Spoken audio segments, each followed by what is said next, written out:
Did I get it right that time? No, it's 13082. Okay. 13802. Nope. 13082. Yeah. Okay. 10382. Nope. Still not right. All right. Let's take 5. Okay. I'm gonna go use the restroom. You have it written down on your note. I have my note. Okay. 10382. Hey, do you know where Mike's at? I do. Aren't you youth suicide? My name's Andre Verdun. Kyle. Kyle Wylde. Kyle Wylde. Thank you. So Mike, He's here. What are you doing here? it's kind of funny you should ask that. Ever since UEW announced they're coming back, a lot of people have been hitting me up and asking me, I haven't heard from you. I'm not part of UEW. I'm gonna go back and restart your feud with Carnage. You weren't around when UEW's last run. Wasn't yet, unfortunately. Yeah. Were you a fan of UEW back then? I sure was. So you're aware that one of the defining feuds of UEW back then was Carnage and Suicide. Sure. You know how that thing got started? I don't. Can you refresh my memory? It's funny because most people don't know how it got started. See, it was like the first UEW show in Santa Paula. And I'm sitting in the back and I'm watching the show. It's not bad, but I feel like the company needed something more. So I thought, you know what I'm gonna do? I'm gonna sit in this chair, I'm gonna watch the monitor, and when I find the toughest guy on the show, I'm gonna walk out there, I'm gonna beat his ass. Give him a reason to want to fight. So I'm watching the show, and the last match comes on, and this music hits. And the lights go down. And this man walks out with his face painted white. He's bigger than me. He's obviously stronger than I am. And I thought, that's the guy that I'm gonna fight. And I went out there with a chair, cracked him across the head. I started watching the blood pour out. Took a belt, smacked it across the back. And it's funny because when I did that, I never thought it would become this hateful obsession between him and I to destroy each other. I figured we'd have a couple matches, maybe a boot camp match, then I'll be over. But then he suplexed me, T-bone style, on a chair, put me in the hospital. And I thought to myself, I've been doing this shit for a really fucking long time. Be damned if this man's gonna put me in a hospital unless he goes to jail. So he came back and severed his finger with a light tube. You know about that one? I do. It's pretty high profile, would you say? I would. Yeah. And then put him out for about, what, 6-8 months while he had reconstructive surgery, and then he came back and I tried to do it again. You see the Games of Death tournament? I think I did, yes. Yeah, I ran in on his fucking ass and I stabbed his finger with a light tube again. I remember watching the blood pour out of the steel, fresh looking scar.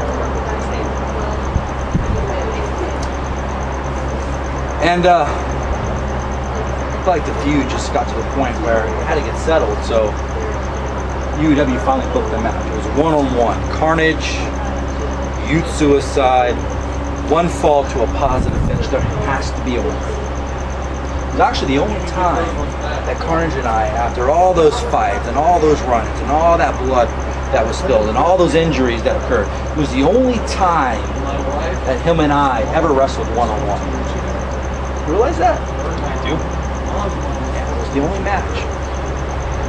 And I felt like all we had to do was pin him in the ring, and I'll be over. And just get on with my career, get on with my life, because it truly became an obsession. Remember what happened that night? BC Killer? Yeah. So we're out there for about 30, 45 minutes beating the crap out of each other, and all of a sudden this guy that I've never seen before hits the ring. He doesn't just cut me open, he tries to carve his initials into my forehead. He beats Carnage down. And he handcuffed us together. And you know what dawned on me while I was laying there, handcuffed to Carnage, unable to barely move? What was that? He did the same thing to me that I did to Carnage. Except he beat both of our asses. And I wasn't gonna have that shit. So what happened next? You remember? See if you're a real UW fan. Body bags? Body bag match. 2 body bags. And you have to put both of your opponents in the body bag and zip them shut to win the match. Remember that? You know what's funny? Everyone assumes that was Carnage's idea. They figured if it wasn't Carnage's idea, it probably was BC Killer's idea. You know that was actually my idea? I didn't. Yeah, I suggested a body bag match. And the reason why I suggested the body bag match is I felt like both BC Killer and Carnage would get into it. It's like, yeah, we'll do a body bag match. But there's a reason why I chose a body bag match. Actually, you probably know the reason why. I had a little present waiting for them. Yeah. I zipped Carnage up in that body bag, and I doused him in fluid. I lit his ass on fire. That was the last time that Carnage ever appeared on a UEW show. In fact, I think it ended his career for like 2 years. He had to have like physical therapy to learn how to walk again. But you know what? One body bag didn't burn that night. That was meant for BC Killer. And you know what? When the match was over, I felt like I can live with myself now. With all the injuries, all the scars on my body that I live with every day, it's fine. Because I know that every day he wakes up with the nerve damage and the scar tissue on his body that reminds him that I won that feud. So I left the wrestling business. And for 5 years, I sat at home and I was a fan of Southern California wrestling. I sit in the back of the audiences of the shows and watching the matches on YouTube and reading the message boards. SoCal Uncensored. I read SoCal Uncensored. You know, I've been reading about for 5 years is this path of mayhem, as they call it, that BC Killer has been on. I think he's the only convicted felon that actually is in a wrestling ring. I think so.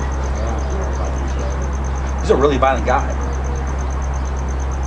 So I hear about him coming in and slicing up people's foreheads, and putting people out of wrestling. And the fact that no one will even wrestle him the type of matches that UEW were famous for because he's just too sadistic. And what I realized is I really should have took care of him then. Because for 5 years it's really hard. It's festered. So I guess I'm here because I have some unfinished business to do. So, Mike. Yeah, his office is right around the corner. I just saw Sabrina go in there a few minutes ago. Sabrina? You haven't seen him in years either.